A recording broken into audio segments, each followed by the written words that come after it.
এর আগের ভিডিওতে তোমাদের সাথে শেয়ার করেছিলাম যে আমার এখন সামার ভ্যাকেশন চলছে। সামার ভ্যাকেশানে বাড়িতে গেছি, কোথাও ঘুরতে যাব না, সেটা কি হয়? সো আজকের ডেস্টিনেশন হচ্ছে মুর্শিদাবাদের একদম শেষ স্টপে, যেটা হচ্ছে লালগোলা। এই দেখো, তোমাদের সাথে গল্প করতে করতে কিন্তু ঠিক পৌঁছে গেছি লালগোলা। এটা যদিও আমার ফার্স্ট টাইমই লালগোলা আসা, সবই তো বললাম, কিন্তু বলা তো হলো না যে কোথায় যাচ্ছি। আজকে এসেছি লালগোলাতে আমার একটা পিসুমণির বাড়ি। অ্যাকচুয়ালি বাইরে ঠিক যে পরিমাণ গরম পড়েছে, তাই জন্য ভাবলাম আগে একটা কোল্ড ড্রিঙ্কস নিয়ে তারপর যাব।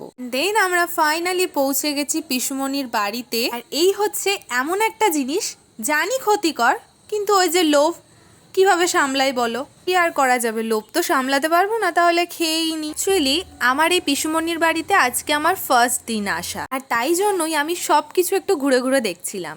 এই যেমন নিচে কিছুক্ষণ বসলাম, সবার সাথে গল্প করলাম, আর এখন চলে আসলাম ওপরের ঘরে। আর তাই ছোট্ট করে তোমাদেরকে এই রুম ট্যুরটা করিয়ে দিলাম। অ্যাকচুয়ালি আমরা এসে ঢুকলাম প্রায় তখন 1টা মতো বাজে। আর এই সামনেটাতে সকালবেলা ভরপুর বাজার বসে। যেহেতু এখন বেলা হয়ে গেছে, তাই বাজারটাও এখন উঠে গেছে। কিছুক্ষণ বসে থাকতে না থাকতেই আবার খাবার এনে হাজির। দুটো খাবারের মধ্যে আমটা যেমন খুব ফেভারিট, আর মিষ্টিটা তেমনি অতটাও পছন্দ করি না।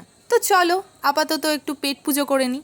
এই দেখো, এটা হচ্ছে আমার ওই পিসিমণির বাড়ির গোপু সোনা। কি সুন্দর আর মিষ্টি দেখতে, তাই না? এখন কিন্তু গোপুর ঘুমোনোর টাইম হয়ে গেছে, তো চলো আপাতত কিন্তু গোপুকে এখন ঘুমোতে দিতে হবে। গোপু তো ঘুমিয়ে গেল, ওর টাইম হয়ে গেছে।